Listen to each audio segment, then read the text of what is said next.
All right, give me 1 second. I'm gonna make sure my microphone's working, and we will get this kicked off. I need a username, and I have a great one.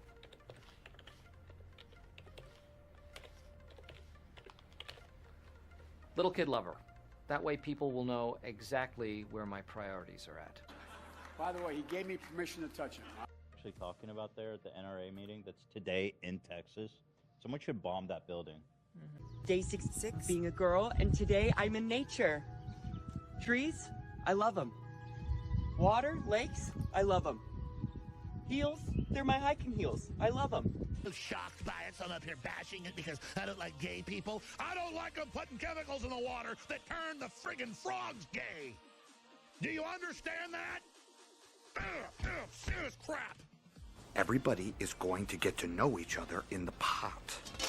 I'm serious about this stuff. What a stupid son of a bitch. I enjoy having breakfast in bed. I like waking up to the smell of bacon. Sue me. How dare you? And your favorite dish?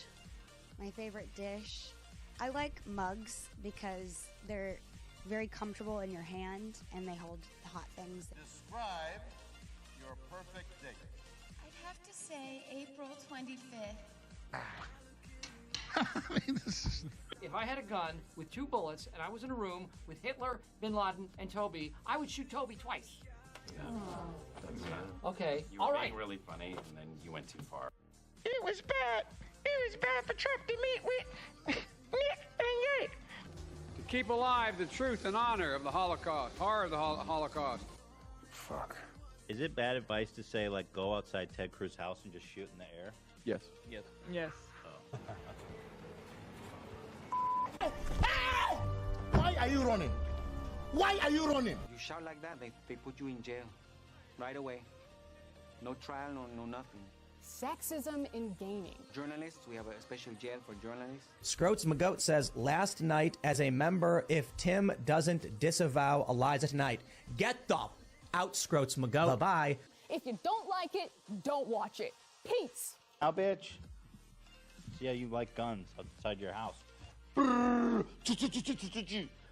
Get a fake tactical nuke. Oh my God! Okay, it's happening. Everybody stay calm. What's the procedure, everyone? What's the procedure? Stay calm. Oh, you know it, lad. You know that Hassan Piker.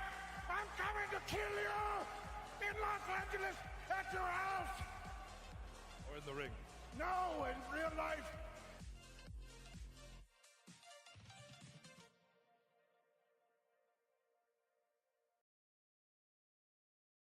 All right, well, it's gonna be an interesting day tomorrow. I'll tell you that. I have no idea. Like, I put that poll up there, and I'm kind of leaning towards saying no, he won't be arrested. But like, I'm just going off of like every minute. The more I think about it, the more my answer changes. Rational side of me says that this entire thing is just a witch hunt. That they're just trying to make him look bad, that they don't really want to arrest him. They don't really want to give him the opportunity to have the perp walk and have the photos get released. Like, I just don't see that being a thing. But I think that only plays in Trump's favor if they actually do it. Because he's not going to get convicted of a crime. I don't know if it's felony or misdemeanor. I can't remember what the charges were. Because it had to do with campaign finance laws being broken, obviously, right? Same thing that every politician has done from the beginning of time till now, basically. But again, Trump's different. Trump's different in a lot of ways. Some good, some bad. So I don't know. I'm leaning towards, I think he'll show up, but I'm 50-50. I'm going to be honest. I'm still making up my mind about what's going to happen tomorrow. That being said, I kind of want to cover TikTok first, and then we can deal with Trump. The TikTok thing, I just want to kind of get a brief summary of where we are right now and kind of go from there. I'm dog sitting right now. My my in-laws are flying emergency to Vegas to be with my father-in-law's mom. You better be arrested or else you'll lose a $500 bet. Oof. Oh my. That's a big amount of money to wager. I don't know. I don't know if I would vote or if I would wager that much on that, because I'm looking at it going, it could go either way. Now they're saying that it could take up until like Wednesday or Thursday, to be honest.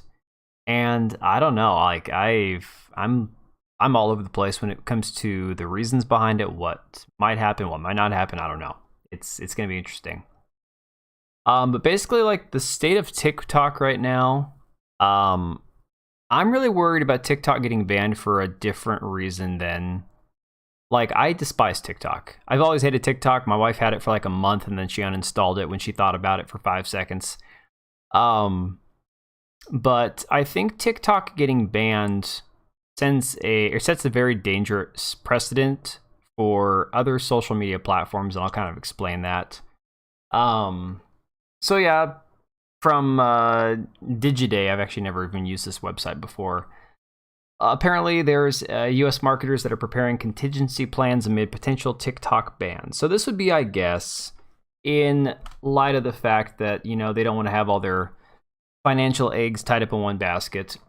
And with the possibility of TikTok getting banned, everyone's like, okay, well, it's a lot of questions. It's kind of like the Trump thing. It's more questions than answers at this point. So the article says, with the possibility of a TikTok ban in the U.S. once again gaining traction, some marketers and agency execs say they're readying contingency plans. Others, meanwhile, say that the uncertainty of a potential ban makes it difficult to forecast where spend would be moved. From Han Wen, L'Oreal Chief Marketing and Digital Officer, quote, "We've seen so many platforms have their peaks and valleys with their growth journeys that having multiple contingency plans for everything that could happen is part of what we do." No shit. Oh, yeah. I mean, Japanese are kind of based in that respect. It's us Americans. It's with our damn attention span. Like, I have always preferred long-form content. I don't mind watching a 10-minute video. Hell, I've watched like hour-long YouTube videos, you know, in sections. Like Razorfist did his piece on Abraham Lincoln, and that's like an hour-long video. And so I think we watched it in like 2 parts, kind of like you'd watch a miniseries, right? But Americans across the board are like, I don't know if it's psychological or if it's medical or like, you know, chemical from the pharmaceuticals and stuff that we're taking, but something is creating this lack of attention span, especially among younger people, but even like people that are the baby boomers. Hell, when smartphones and Facebook became a thing, the people that I noticed having the hardest time focusing, who were always staring at their phone, were people like my mom's age, people in their 50s and 60s.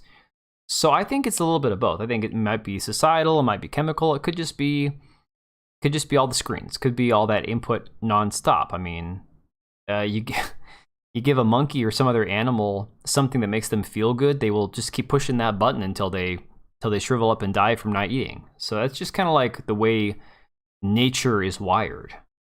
So Han Wen from L'Oreal says, as one of the largest advertisers in the US, we have to be extremely practical when we think about the directions our investments can take. So having contingency plans is part of everything we do for every media partner we have. So I guess this ties directly into, I don't know if you guys have seen all these places like Facebook and Amazon, all these massive corporations, you know, firing all these thousands of people left and right.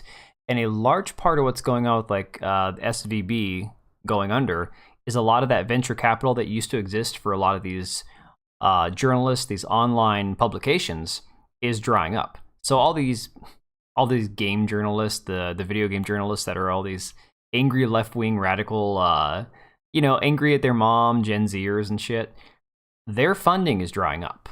And so a lot of these places are thinking twice about who they invest in and what they're funding because the money's just not there. And so I can understand from a advertising perspective, they're going to be making a lot of questions about, okay, how much are we going to spend in advertising moving forward with a platform that might not exist in a month? Because again, you can't get that money back. You can spend $1 million or $2 million a month in advertising, and the day that thing shuts down, that's wasted. It's wasted money. It's crazy shit. Crazy times going on right now. I tell you, things just have gone like full scale from bad to worse. Since 2023 began. I mean, I don't know. I thought 2020 was going to be the worst year of our lives. 2021 sucked just as bad. I feel like 22 had parts that were a bit of a reprieve, and 23 has gone to hell in a handbasket. This year has been god awful, at least for me personally. between family stuff, financial stuff, the economy, work, all of it. So the article goes on to say, while there's a renewed sense of uncertainty when it comes to TikTok in the US, especially after President Biden's demand last week that TikTok's Chinese owners ByteDance sell off their shares or deal with a US ban of the app, marketers and agency execs have already dealt with previous rounds of uncertainty with the app. This is a horribly written article. Too many commas. Particularly former President Trump's same demand that ByteDance sell off TikTok. Given that the likelihood of a ban is still up in the air, marketers and agency execs are choosing between making contingency plans and waiting for a firm answer. We also know enough to know that we are not in a place to read the tea leaves with what may or may not happen, said Wen. All we can do is make sure we have plans in place, which we do, and we have plans in place for all the various scenarios. So of course they do. Marketers and agency execs say the conversation around contingency plans tends to focus on other short-form video apps like Instagram's Reels, YouTube Shorts, and Snapchat, which, by the way, I hate. I hate having to watch YouTube Shorts. I hate watching, like, Reels on Instagram. My thing about Instagram and Reels in general, any short video, if it's an animal video, fine. like if it's like a cute cat or something, or some weird random insect or a reptile, that's the only way that I'll watch short videos. The dancing videos on TikTok, the ones where people are lip syncing, the coordinated, synchronized crap, I can't stand. To me, that stuff is straight up cringe, and I tune out the minute that it comes on. So basically, like for me, short form content has pretty much got to be animal videos. That's about it. I can't stomach anything else. So the fact that the TikTok ban is going to force all these TikTokers onto places like YouTube is only going to reinforce the need for shorts, the need for Reels on Instagram.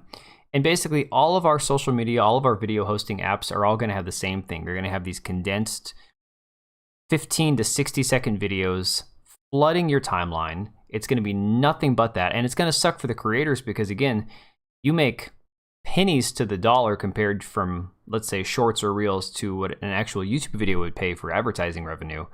So all these people that are going to be like, oh, I can just go to YouTube instead and make shorts. Yeah, but you're going to be making nothing for your videos. I mean, it was just revealed that TikTok had a creator fund that was supposed to be helping pay their creators, ad revenue, and it was making like no money. I think it was Mr. Beast said that he on TikTok, on like over 1 billion views on his TikTok videos, he got like $15,000, which, fair enough. Like, that's, for me, that's a decent chunk of money. That's not anything to be, ashamed of. But let's say it took you the 40 hours a week, 50 hours a week for the whole year to get 1 billion views. $15,000 isn't going to pay your bills. So, this whole idea of short form content replacing like YouTube videos and stuff, it's a scary prospect. It's a nice idea for the creators who don't actually make like full length videos. I don't see it happening long term. And I think once these people, if TikTok gets banned, once they leave and go to YouTube, they're going to discover, wait a second, this isn't what we thought it was going to be. Like, it's just not going to make them any money. But there's an interesting article I saw on New York Times, an opinion piece about banning TikTok, and I don't know how I feel about the article itself. Like, I kind of see their point. I want to agree with bits and pieces of it. Still doesn't address my biggest concern, being the free speech video hosting aspect of what happens after TikTok. But this opinion piece on, I think it was on New York Times. I had to go through the archive because fuck that. I'm not paying. I'm not paying to subscribe to New York Times. Absolutely not. By Peter Harrell and Tim Wu.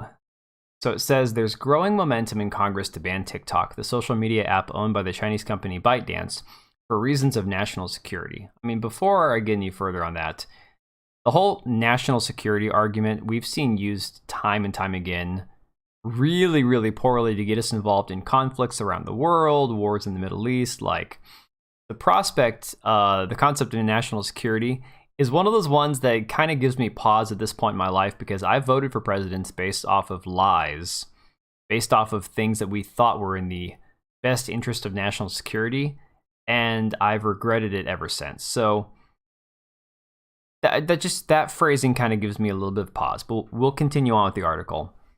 Last week, the White House expressed support for a bipartisan bill in the Senate that would give President Biden the power to ban the app, and the White House is also reportedly pressing ByteDance to sell the company. The security concern is not that we'll be corrupted by goofy videos, but rather that the Chinese government could use the TikTok apps installed on millions of American phones as a form of spyware, which we already know that they're doing. Collecting sensitive data and personal information, including where we go and what we do. On Friday, the Times reported that the Justice Department is investigating the surveillance of Americans by ByteDance. Now, the funny thing is, I saw on another article, actually I covered it on my other channel, that apparently TikTok and some other software, other apps and stuff have what they call not just cookies, it's pixels, right? So it's like another form of a cookie, I guess. And you don't even have to have TikTok installed. You don't have to have a TikTok account. You don't have to be a user of TikTok in any way, shape, or form. You go to a website that TikTok, the company, TikTok, the platform, has installed these little pixels on, and instantly they start siphoning your data from that whatever webpage you're on and sending it to sell in other countries, right? That's the whole aspect of data harvesting that is really, really, really crappy for people's privacy. People want to be able to control their digital footprint. You want to be able to control who has access to your information, who knows what about you. But unfortunately, from the dawn of time, once the internet was created, this was bound to happen. Like, none of us were going to ever have full anonymity online. They were always going to be able to track the things we do. That was unfortunately the ultimate conclusion that we're reaching, is once the internet was out there and people were able to go on it, the idea that you're sitting behind your computer screen so you're safe and nothing bad can ever happen, that's been thrown out the window decades ago. But the use of your private, or at least what should be your private data, your personal information, something that doesn't quite do what hacking does, like a virus that you download, like malware, but close enough to, well, I just went on this website to go buy cat food, and all of a sudden, if I knew what was going on, I'd turn off my computer and throw it in the garbage, because apparently, I'm buying cat food, but here's an app or a website stealing my data. That would give anybody pause, I think. So the security concern, oh no, hang on, that I already read. And as far as that goes, they're using the idea of the net negative of TikTok, like the goofy videos, the cringe things, the gender ideology, all the stuff that is flooding society, to get the conservatives to vote for it, to vote for the ban. Because again, you can say, well, on one hand, we're worried about privacy and security, and on the other hand of it, we know the conservatives are getting pissed off at all the crap that the children are watching on TikTok. Well, we'll just use that to get them to vote against it. We'll all get together, we can agree on banning TikTok. But that leads to my other concern, and I'll talk about that in a second. So Congress is focused on TikTok for an obvious reason. It's wildly popular and everyone's heard of it. Banning it or forcing it to be sold off wouldn't be a bad idea. The app does present serious privacy and security threats, but focusing just on TikTok would be a showy, inadequate response that would do far too little to protect Americans from the broad range of data security risks that China poses. Instead, Congress should pass a law to comprehensively protect American data and security. This I would have to actually see what they're talking about and what it entails to actually have an opinion on. So they go on to say, TikTok accounts for just a small part of the Chinese technological surveillance threat, much of which is hiding in plain sight. China can and probably does buy data from the many commercial companies that effectively spy on Americans through our phones. An entire industry of little-known data brokers like Kochava and Axiom legally collects and sells information in just this way. Moreover, despite bans on some Chinese security equipment and routers, Americans still rely on Chinese software in a wide range of tools and devices, such as the software for Chinese-made cranes and shipping ports and countless small drones Americans have bought for personal and commercial use. The Chinese government has also repeatedly hacked its way into the servers of American companies and the US government. And then there are the surveillance balloons, which again, the surveillance balloons, in my opinion, were just a distraction. Those were a false flag, but whatever. Given China's history of hacking and its ability to easily purchase data on the open market, the best way to protect Americans' data is through legislation. That just makes me roll my eyes, but we'll continue. That would reduce the collection of data in the first place and force companies to increase their cybersecurity protections, to shift the burden of protecting data from the individuals who produce it to the companies and other entities that process it. Congress should target data brokers to restrict the type and volume of data they can sell and to require them to know to whom they are selling it to to whom they are selling it to avoid compromising national security. Again, there's the national security buzzword. And I don't know, I have a little bit of a hesitancy to taking the onus off of the individual from protecting themselves and being smart about what they do online to, oh, let's just pass a law and make Congress do it. I'm like, it just feels like more of the same shit that we get into where, you know, legislation on top of legislation that costs us millions and billions of dollars that really doesn't do anything. Not the biggest fan of it, not gonna lie. What we're envisioning is along the lines of the American Data Privacy and Protection Act that Congress considered last year. Beyond protecting national security, it responds to strong public demand for privacy. Americans across the political spectrum say they want better protection and less collection of their sensitive data. I mean, that's common sense. Who wouldn't want their data protected? But again, the same people who say we want our privacy protected, they are the same people that want to go, well, have you had your shot? It's like, where do you draw the line on privacy? But despite the support of the public as well as the backing of both political parties, the White House and much of the business community, the act wasn't passed. It ran into opposition from California. Of course it was California. From California officials who sought to protect their state's privacy laws from federal preemption, even though most experts consider the federal law to be stronger. Alas, there was a time when states were proud to see the laws they pioneered inspire national protections. Regardless, Congress should not let state resistance stand in the way of passing a strong national law. See, that just kind of goes opposite of the way I feel about states' rights versus federal law. I just saying, well, the states should be proud that the legislation they're putting forward to be signed into national law. Well, then what's the point of the states? If the state laws aren't good enough and we have to go with federal law, what the hell's the point? YouTube Susan's sister and Google Sergey Brin's ex-wife looks like everything is CIA to you. I mean, it always kind of has been, hasn't it? If we're being honest, that meme, the astronauts, always has been. It's just kind of the nature of the thing. So, yeah, the 23andMe though, that's the thing. I've always loved the idea of doing like genetic data analysis to see like because I know, okay, my grandfather on my mom's side was a Sicilian and he married a woman who was half Irish and half Dutch, but it's like I'd like to know the actual genetic breakdown. Like, you could say, oh, I'm Irish, I've always been Irish, but you could be like 30% African. So there are those things where it'd be really fun to know your genetic makeup. But at the same time, once you give them that information, you're screwed. There's no way to ever like hide because they have your DNA on file. To better control apps and software from Chinese-owned companies, we already talked about this. The government needs new tools, such as the ability to ban TikTok provided in the bipartisan Senate bill that the White House expressed support for last week. It is important, however, that such tools include the authority not only to ban or sanction such apps, but also to mandate security measures and transparency, and when necessary, to force apps to be sold. See, this is the part of this that's really got me worried about it. TikTok and other Chinese-owned companies have tried to address the security concerns voluntarily. Dude, New York Times, please proofread your shit. Get an editor that actually knows what they're doing. Voluntarily is what you meant. Offering to store American data in servers in the United States and to provide source code transparency.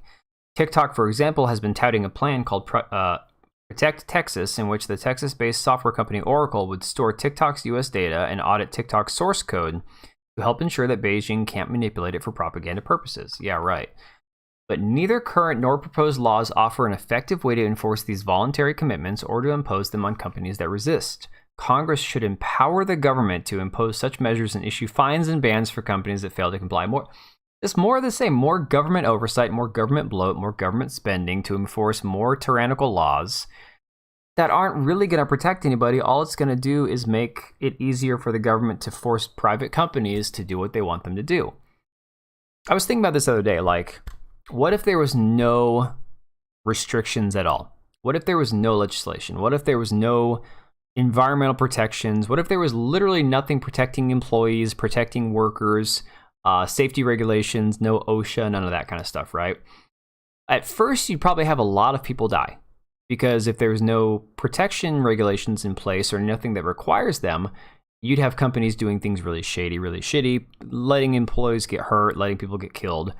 But in the modern technological age that we live in, once those companies got, outed as being horrible, awful companies that don't protect their employees, they'd have to change what they're doing because, then employees, everybody would know. It'd be exposed.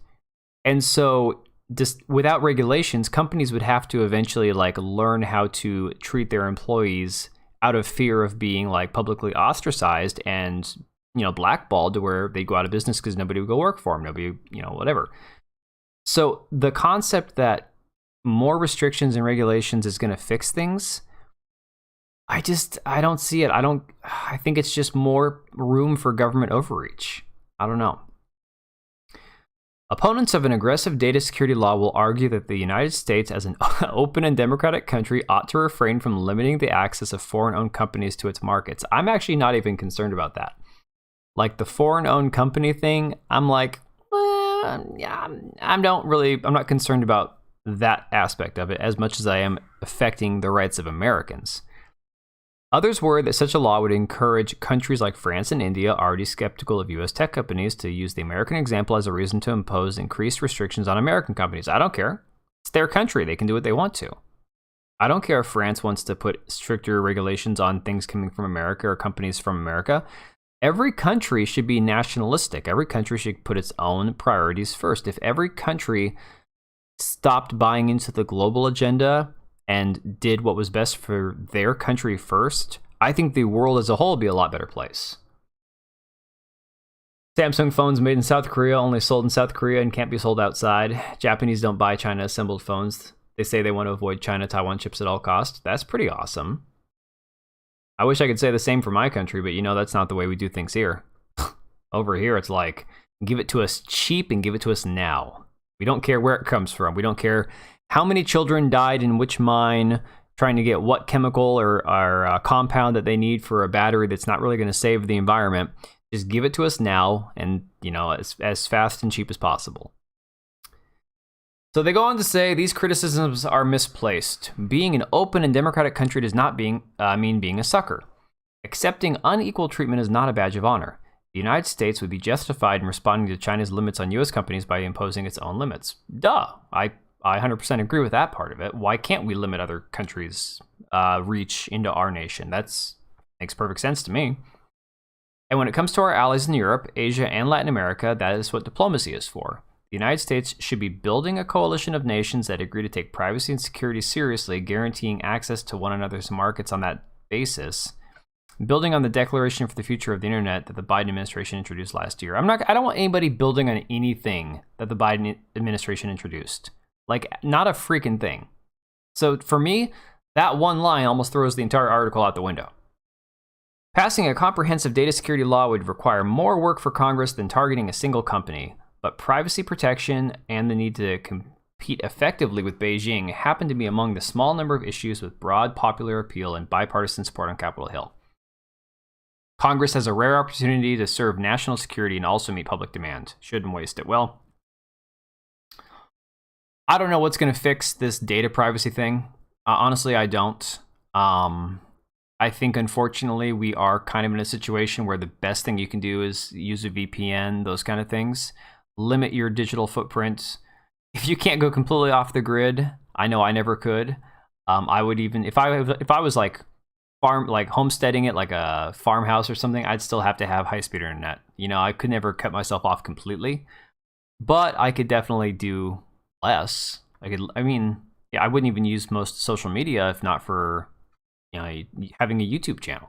Really, Twitter is the only place that I get most of my my topics that I look at. So, all right, well, my biggest concern, I think, from this entire TikTok thing is just that the government overreach saying, well, all of a sudden it's no longer TikTok now. It's YouTube. YouTube's got too many people that are promoting Russian propaganda. YouTube's got too many people promoting Chinese propaganda. So we're going to start limiting what YouTube allows on their platform. We're going to start telling YouTube, if you don't censor this kind of content, we're going to force you to sell to another company. What about Twitter? Twitter is owned by Elon Musk. It's a private company. all of a sudden you have the government saying, well, if you don't sell it to somebody else, or if you don't limit this kind of speech, we're going to force you to sell it to somebody else. Like, as much as I despise TikTok, as much as I think TikTok is just scum, it's just mindless fodder that never needed to be invented in the first place. Like, there's like very little of value that comes out of TikTok. The concept of the government banning a video hosting app, I don't know. Like, on one hand, yes, not letting the Chinese spy on American citizens, 100% fine with that. Like, yeah, we should definitely not be allowing that. But they're not. The Chinese aren't doing anything that America and the UK and France and Italy and Germany and Spain and Sweden, that any of these other countries aren't already doing. All of these countries, all of the Western world, spy on their own citizens. They spy on our data, they spy on our messages, they spy on our search histories, they spy on our browsing histories. They spy on every aspect of our lives. They're spying on us right now. So, does it really make a difference if I'm being spied on by my own country or China? Me personally, probably not. Government secrets, that's a whole different story. But I'm not working for the government. So I don't want anybody spying on me. But I don't think passing any more legislation is going to fix that. It's just going to make the government overreach get that much, extensive. And then once they own all the social media companies, once they own all the video hosting platforms, because they can literally tell all of them, well, if you don't do this, we're going to force you to be sold. All of those companies are going to get bought up by government actors, people who are, working with the government hand in hand. It's a crazy concept in my opinion. I don't know. So, let's get to the main story. Trump says he expects to be arrested Tuesday as New York law enforcement prepares for possible indictment. I mean, I think we all knew that this was coming. I didn't expect it to be for the campaign finance thing. Like, honestly, I'm still confused about how they can make an arrest on this when there are so many other examples of politicians doing the exact same thing. And I'm not the person that goes, oh, well, if someone else did it, it should be okay for Trump. No, my stance is, if you're going to indict Trump on it, I want every other one of these sons of bitches indicted as well. That's my issue with it. Again, the rules for thee, but not for me. It definitely extends to political opponents now at this point, which is frightening in my opinion. All right, Leona, take it easy. I'll be here. So here we go. Former President Donald Trump said Saturday he expects to be arrested in connection with the years-long investigation into a hush money scheme involving adult film actress Stormy Daniels, and called on his supporters to protest any such move. And we'll get into the protest thing because, again, I don't personally buy into Trump caused January 6th, the insurrection. I mean, if you look at the details that have come out with all this footage, it's like you can say the people that broke the law on January 6th did a bad thing. And then you can also say the people that didn't do anything wrong shouldn't be arrested and in jail. And you can hold both opinions. And the video footage from January 6th proves that both opinions can exist at the same time. But here, I mean, this whole protest thing, it's pretty funny. We'll get into it in a second. In a social media post, Trump, referring to himself, said the leading Republican candidate and former president of the United States will be arrested on Tuesday of next week. Though he did not say why he expects to be arrested. His team said after Trump's post that it had not received any notifications from prosecutors. CNN's John Miller reported Friday that meetings have been going on throughout the week among city, state, and federal law enforcement agencies in New York City about security preparations for a possible indictment of Trump. In an echo of Trump's appeals to supporters in the wake of the 2020 presidential election, he called Saturday for action while writing, "Protest, take our nation back." I 100% support the right to protest, but I don't know. As somebody who's voted for Trump twice and would vote for him again, I don't like the call to protest thing, because rules for thee and not for me. Rules for me, but not for thee. No, it's thee, then not for me. So we all know what happens when conservatives protest. It's, oh, they're marching through the streets like the Germans from World War II, and oh, they're just these evil right-wing fascists, and oh, they're all just these misogynistic, transphobe.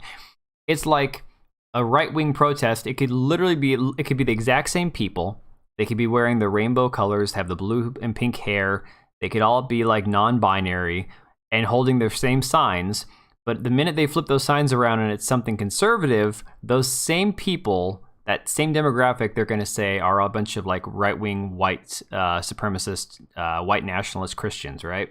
Doesn't matter if it doesn't match the demographic that you're used to seeing. They'll turn it around and go, oh, look at all those fascists or, racists. It's like, it's completely asinine. That's why right-wingers can't protest, because there's no equal treatment under the law. It just doesn't exist. I mean, look at the footage from January 6th. Look at the people that were arrested. The crazy, QAnon shaman guy, which, by the way, apparently he doesn't like the whole QAnon shaman thing. He likes being called America's shaman. I don't know, whatever. He didn't do anything aggressive, nothing that should have landed him in jail for 5 or 6 years. But I think his prison sentence is like 60 some odd months or some shit like that. So, anyways, in an echo of Trump's appeals to supporters, okay, yeah, please take our nation back. Yeah, no, whatever. The former president has been agitating for his team to get his base riled up and believes that an indictment would help him politically. He's not wrong. Multiple people briefed on the matter told CNN. Any indictment of the former president, who is running for re-election in 2024, would mark a historic first and quickly change the political conversation around an already divisive figure. While Trump has an extensive history of civil litigation, both before and after taking office, a criminal charge would represent a dramatic escalation of his legal woes as he works to recapture the White House.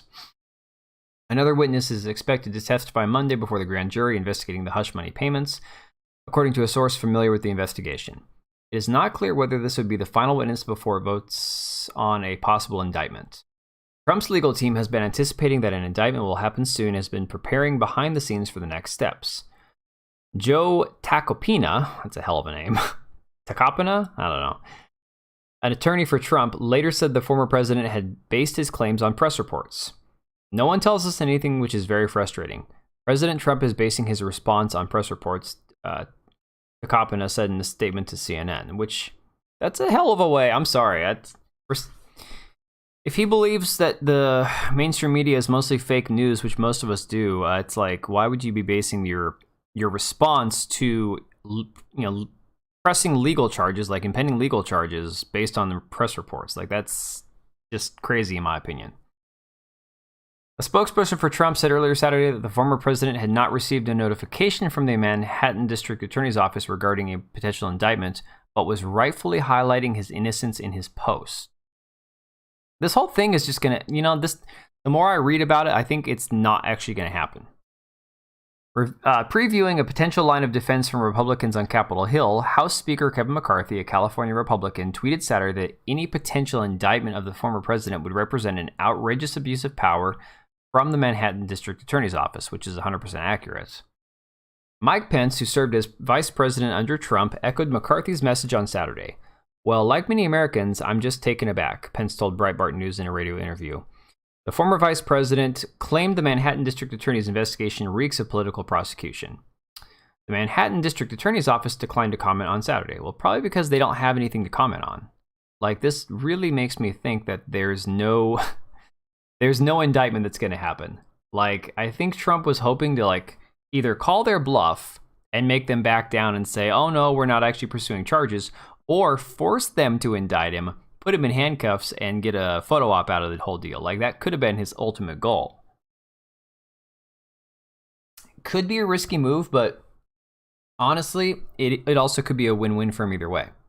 If either he gets the Manhattan court to say, no, we're not pursuing anything, or he gets indicted and arrested, I don't know, we'll see. Trump has complained privately that he believes he is going to be indicted only because he thinks Manhattan District Attorney Alvin Bragg hates him, according to a source familiar with what Trump has said. Well, most district attorneys in liberal states hate Trump. That's a fact. I mean, that's not even a question at this point, is it? His call for a protest in response to a potential arrest echoes his final days in office when he repeatedly urged his supporters to reject the results of the 2020 presidential election, culminating in the deadly January 6, 2020 attack on the U.S. Capitol. Oh, God, I love the framing, the deadly attack. The only people that died that day were protesters. Like, all right, whatever. Some of Trump's advisors had urged him privately not to call for protests, concerned about the optics of a mass protest in the streets of Manhattan growing out of control or resembling the 2021 insurrection, yes. Bragg said in an email to staff on Saturday that his office will not tolerate attempts to intimidate our office or threaten the rule of law in New York. Trump's defense team is expected to be notified following any possible indictment, and then they would engage in negotiations for surrender and an initial appearance, which I was reading another article on it. It would be very, very difficult because you're talking about a man that has Secret Service protection around the clock. How do you safely and securely take that person into authority, like around other like criminal? He's a former president. You can't just throw him in with like general population. You can't even have him in the same courthouse without extra security precautions as other people that are being arraigned. So how would you even do that? Another witness is expected to testify Monday before the grand jury investigating the hush money payments, according to a source familiar with the investigation. It is not clear whether this would be the final witness before it votes on a possible indictment. Yeah, how about we get Bill Clinton's old ass and Janet Reno and Lewinsky and was it Kenneth Starr? Was he the investigator that broke the whole thing open? I can't remember. It's been so many years ago. How about we get all that and talk about that hush money, all those backroom deals and NDAs and shit that were signed.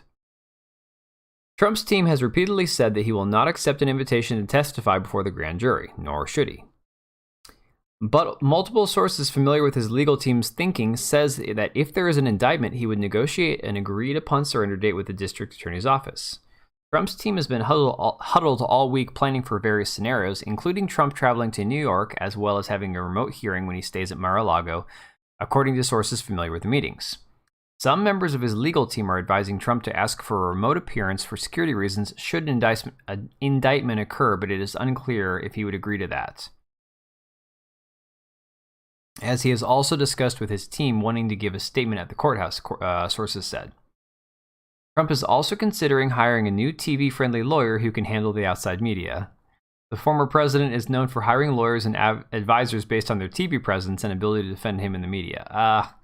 I'm not so sure about that. I mean, I've seen some really, really shitty cabinet members, and I don't know, it's Trump's approach of hiring people based on TV presence hasn't worked out too well for him. Two lawyers currently involved in the Justice Department's investigations around the former president, Jim Trusty and Christina Bobb, were brought into Trump's fold after he saw them on television. The campaign is also adding staff to focus on messaging around the potential indictments, a detail first reported by the New York Times. Law enforcement discussions have been about how to navigate the potential indictment for a criminal charge by a New York County grand jury and the choreography around the possibility of an unprecedented arrest of a former president.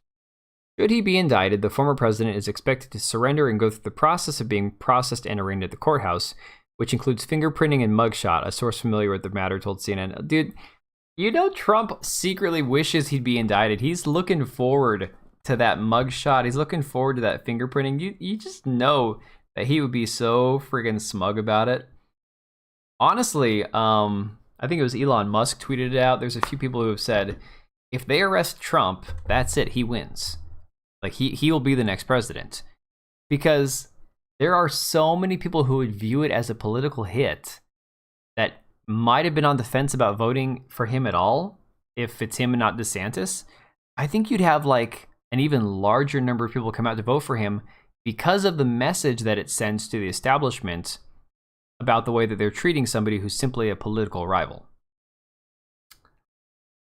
However, there could be some accommodations to expedite how quickly Trump is processed and how long he's in the building, the source said. For example, the source explained officials would try to get him in front of a judge immediately. The New York Police Department did not immediately respond to CNN's inquiry following Trump's post on Saturday. But New York City law enforcement sources told CNN that security for a possible indictment against Trump was discussed as part of the NYPD daily briefing Saturday morning, and that social media is being monitored daily for any threats. Well, good luck with that, sorting through the real ones and the on Minecraft ones. Law enforcement sources know that Trump has a loyal following and they're taking a wait-and-see approach, one source told CNN. They don't yet know how many people could be planning on showing up in Manhattan this week, but officials are monitoring the situation. More detailed security briefing is slated from. So that's kind of the extent of that. And then you have Ben Collins, who is completely insufferable. I think he works for, he's a reporter with NBC News. That's right. And he has been insufferable since the day I first discovered him on Twitter. He's just the worst. But this is really freaking funny. So there's been a few pro-Trump protests. They've been trying to get him started. I guess there was one in a In-N-Out Burger parking lot that just got like 10 people there or something. Like, you know, it's kind of like when Biden was having his press conferences and stuff, or his rallies during 2020. And they did have a parking lot with like 10 cars that would show up, or they'd have those rooms where the guys are sitting inside of the circles because of, you know, the coof and all that. Why is Scott Adams trending right now? Oh my, poor guy. Kind of did it to himself, but whatever. So that being said, Ben Collins was at this pro-Trump protest in New York, and he says, "I'm at the pro-Trump protest put on by the New York Young Republicans Club. Not a joke. There are more reporters here than Trump supporters. This was supposed to be the big one." And you just know how disappointed he was.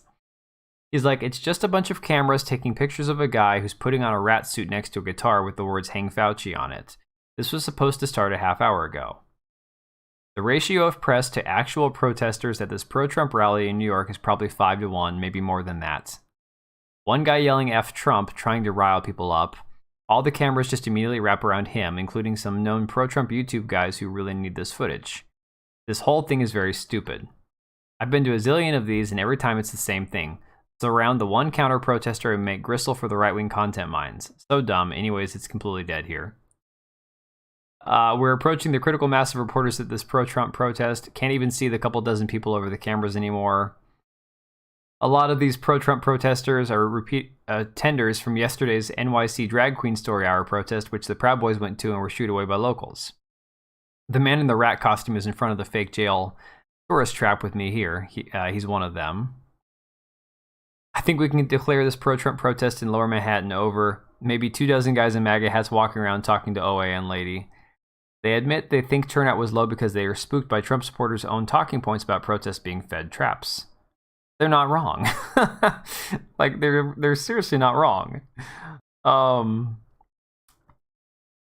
online far-right militia movement are both fundamentally more excited about and likely to harangue people outside drag shows than to organize for Donald Trump right now. Anti-trans rhetoric is where the energy of the far right is at this moment. No, dude, that's absolutely not it. They're just smart enough to know they don't want to get thrown in jail for the next 6 years of their lives because they showed up to a protest. God, Ben Collins is salty right now. Holy crap. This poor dude, he just can't even help himself. He's so pissed off that this didn't turn into another January 6th. Well, it's a good time to segue. Speaking of salty, got to talk about Ron DeSantis, and I'm gonna make it very, very plain, very out in the open to you guys right now. I don't care if it's Trump or DeSantis. I'll vote for either one of them. Neither one of them's perfect. Neither one of them is 100% trustworthy in my opinion. I have my questions about both. The difference is only one of them has been president, and guess what? The world didn't end when Trump was president, okay? That being said, there were things I wish he had done differently. There are things I wish he handled better. There are things I wish he had been tougher on. There are things I wish he had focused on more than spending time spurging out on Twitter. Like, there are things that he definitely could have done differently that would have probably improved his chances of getting reelected. Not even talking about, you know, the elephant in the room with that one, but just things that he could have done to help himself. That being said, Ron DeSantis has done a great job in Florida. Obviously, he's a very good governor, but he is lacking experience when it comes to like the national stage and all that. Things that Trump has excelled at with foreign policy and everything. Ron DeSantis is an unknown variable because he's never had to do it. You can say the same thing about Trump, but we got through 4 years of Trump. And if not for the lockdowns, I think there's a very likely chance he would have been reelected in a landslide. So, the mainstream media has been pushing for this DeSantis versus Trump narrative for a long time, because they ultimately need these two guys to destroy each other if they have a chance at winning. I still think Trump having a punching bag would only help him win, just like it did in 2016. But there's the argument to be made that if the two of them spend too much time tearing each other down, that yes, it could hurt either one of their chances. I can see both sides of the argument. Well, here we have it. We've got the closest thing that the media has gotten to where DeSantis had to address Trump, right? He had to mention something. So we're going to go through this. This is from CNN still. I'm just using CNN tonight because I kind of feel like the best way to address this is go to one of the sources that would be the most hostile towards Trump and kind of like go from that side and working our way in. So the article begins. Breaking his silence on Donald Trump's legal troubles, Florida Governor Ron DeSantis on Monday criticized the Manhattan District Attorney who is pursuing charges against the former president and vowed his office would not be involved if the matter trickles into Trump's adopted home state.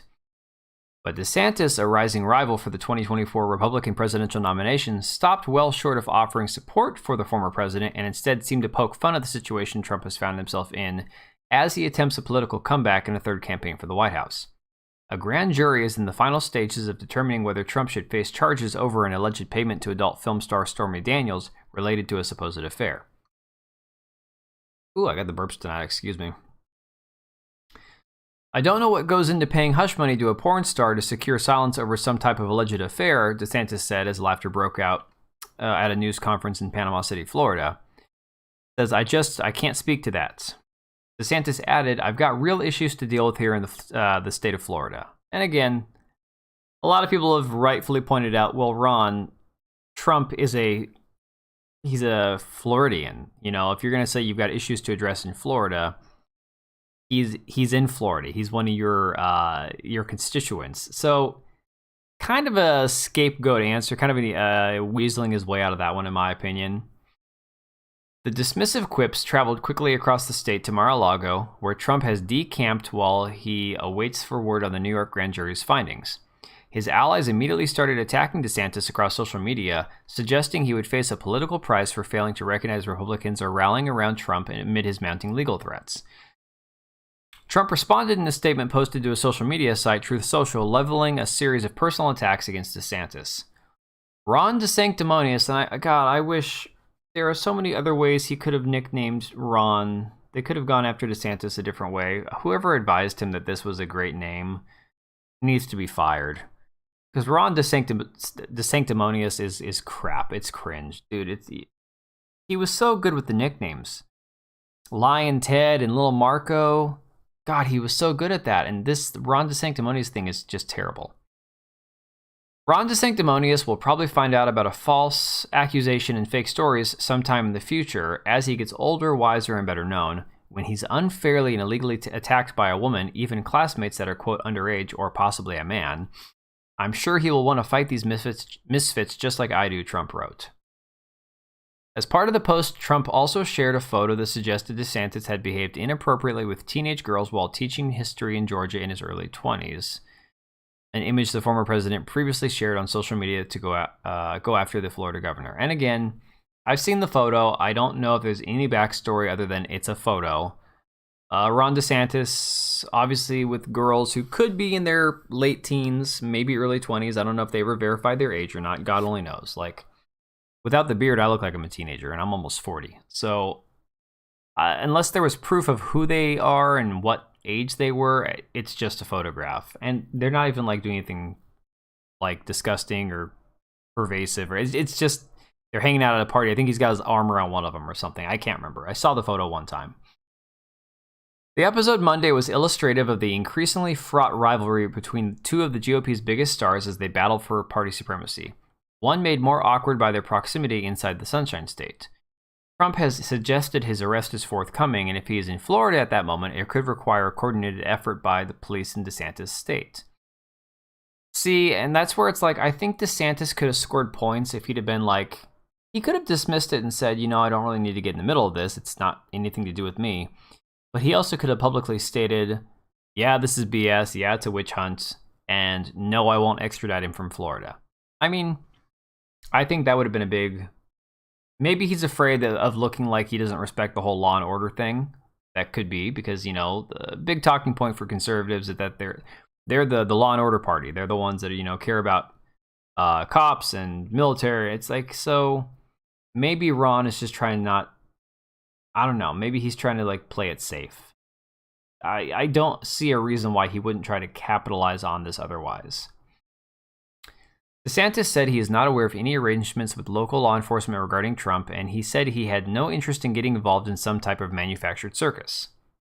The delayed remarks by DeSantis stand in stark contrast to the forceful defense he offered on Trump's behalf last August when federal authorities seized documents from the former president's Palm Beach estate.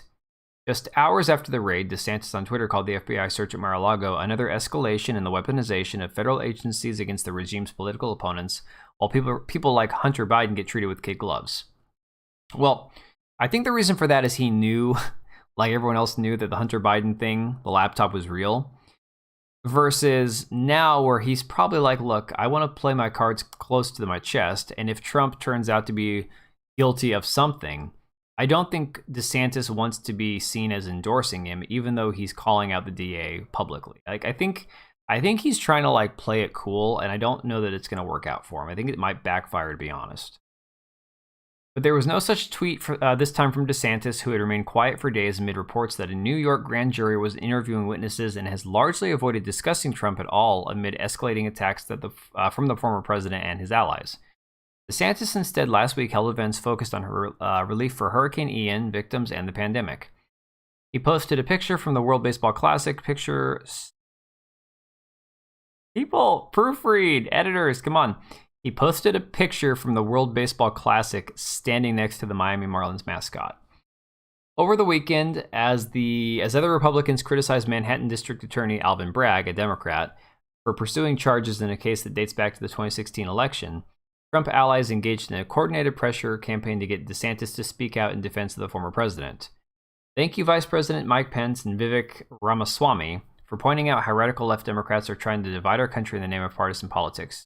Trump campaign advisor. Dude, freaking typos. Oh my God. CNN, please hire me. I will edit your filth day in and day out if you can pay me 6 figures. I'll do it. Trump campaign advisor Jason Miller wrote on Twitter, radio silence from Governor Ron DeSantis, Florida, and Nikki Haley. Yeah. Trump's son, Donald Trump Jr., wrote in a tweet on Sunday, pay attention to which Republicans spoke out against this corrupt BS immediately and who sat on their hands and waited to see which way the wind was blowing. That's an incorporation? MAGA Incorporated sent several emails tracking which Republicans had commented on the potential criminal charges and hitting DeSantis for remaining silent. Trump allies acknowledged that this was a concerted effort to force DeSantis to weigh in on the matter, believing that he would have to offer support to Trump. When DeSantis finally weighed in Monday, it came during an unrelated press conference about central bank digital currencies, a recent area of concern among other conservatives, but hardly the topic of the day given the revelations about Trump's legal case. He didn't address Trump's legal situation until asked by an individual from the Florida Standard, a conservative website friendly to DeSantis. DeSantis echoed other criticism of Bragg, accused the Democrat of seeking charges against Trump for political reasons. He compared Bragg to the local state attorney in Tampa, Andrew Warren, who DeSantis controversially removed from office last year over his politics, and linked them both to George Soros, the Hungarian-born billionaire and progressive donor often at the center of conservative conspiracies. I gotta stop real quick and say, there is a video that's been recirculating on Twitter of George Soros in an interview. This had been like in the 90s, maybe early 2000s, basically talking about how he has no guilt from when he was escaping the Holocaust, because he had a guy that lied about being his godfather, so they said he was Christian and not Jewish. And so he was able to escape the concentration camps and ended up getting put in a position where he was going around helping confiscate Jewish people's property. And he had no guilt of that. No shame. No memory of ever feeling bad about it. Like, because if he wasn't going to do it, somebody else would. This is the guy that CNN and all these other mainstream media outlets want to paint as the victim of right-wing conspiracy theory. I'm like, all right, you guys do you. We all know the truth. If you have a prosecutor who is ignoring crimes happening every single day in his jurisdiction and he chooses to go back many, many years ago to try to use something about porn star hush money payments, you know that's an example of pursuing a political agenda and weaponizing the office, and I think that's fundamentally wrong, DeSantis said. But DeSantis also seemed to downplay Bragg's pursuit of Trump as a lesser concern compared to issues related to crime in the city. That's bad, but the real victims are ordinary New Yorkers, ordinary Americans, in all these different jurisdictions, that they got victimized every day because of the reckless political agenda that the Soros DAs bring to their job, he said. They ignore crime and they empower criminals. Haley weighed in later Monday, saying a prosecution of Trump would be for political points. The former South Carolina governor, who announced her White House campaign last month, told Fox News' Brett Baier, and I think what we know is that when you get into political prosecutions like this, it's more about revenge than it is about justice. No shit, Nikki. Come on. Try to keep up. I think the country would be better off talking about things that the American public cares about than to sit there and have to deal with some revenge by some political people in New York, added Haley, who served as an ambassador to the United Nations with Trump. What's really funny, and I gotta say, I gotta point out, what's really funny about these CNN articles is, yeah, they get to have their little DeSantis versus Trump moment on this one. So, you know, that's cool for them. They get to have that. They mention in one of the ones I was reading the security issue of how do you indict a former president? They've got their own security, they got Secret Service, they got all these threats they have to mitigate.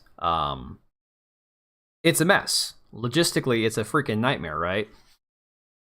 And then you have the lack of the protest, the lack of the rioting. What the media was really hoping was if this is going to come true, they want to see a riot. They want people to get arrested. They want to have a repeat of January 6th because these people are sick. They're just sick. They're sick in the brain. They have no soul. They're just the worst of the worst of the worst, as far as I'm concerned. But what I find really funny about the entire thing is that they're not arguing against what DeSantis is saying. They're not arguing against what Trump is saying. None of them are going, oh, well, you know, Trump's this horrible guy because he paid off Stormy Daniels. They're not even taking that approach. They're not even interviewing Stormy Daniels. They're not even trying to get a quote from her because they know the entire thing looks bad. So they don't want to try to give credibility to her. They just want to point out, oh, well, now look, DeSantis and Trump are going to go after each other. It's like they know the whole thing stinks, but they go short of admitting, yeah, this is pretty shitty. They just try to spin it in a way that works them. And that's the thing about the media. It's the way it's always been. Either they lie, or in the place of lying, they lie by omission. And if they can't lie by omission, okay, let's distract. Let's spin the story a different way. Let's go somewhere else with it. Let's take it to a different direction because anything else that we talk about is going to look bad for our side.